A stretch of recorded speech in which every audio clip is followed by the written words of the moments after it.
Subscribe sekarang di channel MGP Gacor bersama. Assalamualaikum warahmatullahi wabarakatuh. Selamat datang di channel MGP Gacor. Kami akan membawa Anda kembali ke momen-momen mendebarkan di sirkuit MotoGP Austria. Hari ini kita akan membahas tuntas hasil dari sprint race yang baru saja berlangsung.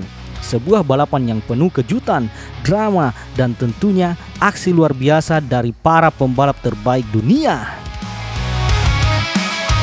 Momen paling mencolok dari balapan ini adalah dominasi luar biasa dari Marc Marquez. Ia berhasil menaklukkan sirkuit, meraih kemenangan di sprint race, dan yang lebih istimewa lagi berbagi podium dengan adiknya Alex Marquez serta sang bintang muda Pedro Acosta. Ini adalah podium triple yang membuat para penggemar di seluruh dunia bersorak. Mari kita bedah jalannya balapan. Marc Marquez pembalap Ducati memulai dari posisi yang cukup menantang, yaitu posisi keempat. Kita tahu ia terjatuh di sesi kualifikasi sebelumnya, jadi semangatnya untuk bangkit di balapan ini sungguh terasa. Uniknya, di awal balapan Marc tidak langsung memimpin. Sebaliknya, ia memilih strategi yang sangat matang. Ia berhasil menempatkan dirinya di posisi kedua, membuntuti adiknya Alex Marquez yang memimpin sejak awal. Alex Marquez benar-benar memegang kendali di awal balapan. Ia memimpin jalannya balapan dan membawa beban balapan di pundaknya. Sementara itu, Marc berada tepat di belakangnya, menunggu momen yang tepat. Ia tidak terburu-buru. Ini adalah Marc Marquez yang lebih bijak yang kita lihat sekarang. Pedro Acosta, pembalap muda dari KTM, juga menunjukkan performa yang luar biasa. Ia memulai dari posisi ketujuh, tapi dengan cepat berhasil naik ke posisi keempat, membuntuti Marco Bezzecchi. Pada putaran kedua, Acosta tak membuang waktu. Ia berhasil menyalip Bezzecchi, mengamankan tempat di posisi podium, dan mulai membuntuti duo Marquez di depan. Ini menunjukkan betapa cepatnya adaptasi dan keberanian sang hiu dari Mazarone ini. Namun, tidak semua pembalap mengalami hari yang baik. Kita harus berbicara tentang Pecco Bagnaia. Sang juara dunia 2022-2023 ini menghadapi masalah besar.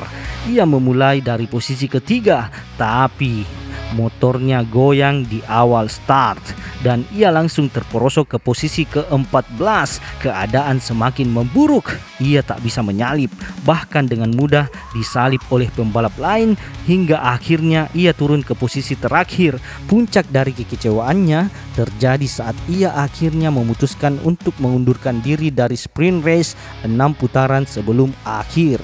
Wajahnya menunjukkan kemarahan yang jelas dan kita bisa memahami betapa frustasinya dia. Kembali ke barisan depan, sempat ada harapan bahwa Pedro Acosta bisa mengejar Marc Marquez. Namun, Acosta melebar di sebuah tikungan dan kesempatan itu sirna. Marquez berhasil memperlebar jarak dan Acosta akhirnya tertinggal lebih dari 1 detik. Pada saat itulah Marc melihat celah. Ia terus menempel Alex dan akhirnya 5 putaran sebelum akhir Marc berhasil menyalip Alex dan mengambil alih pimpinan balapan. Sejak saat itu, balapan benar-benar menjadi panggung bagi Marc Marquez. Ia mulai menetapkan ritmenya sendiri. Putaran demi putaran, ia terus memperlebar jarak dengan adiknya. Dalam 2 putaran saja, jarak mereka sudah hampir 1 detik. Ini adalah bukti bahwa ketika Marc menemukan ritmenya, sangat sulit untuk menghentikannya. Alex di posisi kedua kini berada di tanah tak bertuan. Acosta di posisi ketiga juga tidak bisa mengejar. Ditambah lagi, Acosta mendapat peringatan batas lintasan sejak awal, yang membuatnya harus sangat berhati-hati agar tidak kena penalti dan kehilangan podium. Pada akhirnya, Marc Marquez berhasil melintasi garis finish pertama, mengklaim kemenangan yang sangat berarti. Di belakangnya Alex Marquez mengamankan posisi kedua dan Pedro Acosta berhasil mempertahankan podiumnya. Ini adalah momen yang membahagiakan bagi keluarga Marquez dan juga bagi para penggemar yang menyaksikan kembalinya performa gemilang dari Mark. Hasil sprint race ini memberikan gambaran yang menarik untuk balapan utama besok. Pertanyaannya sekarang, apakah Marc Marquez bisa mengulang dominasinya? Bagaimana Pecco Bagnaia akan bangkit dari kekecewaan ini? Dan mampukah Pedro Acosta memberi kejutan lagi? Itulah dia pembahasan kita kali ini. Jangan lupa like, komen, dan subscribe MGP Gacor karena Anda akan disuguhkan berita-berita menarik dari seputar MotoGP. Terima kasih sudah menonton dan gaspol! Subscribe sekarang di channel MGP Gacor. Bersama kita raih prestasi yang gemilang dan besar.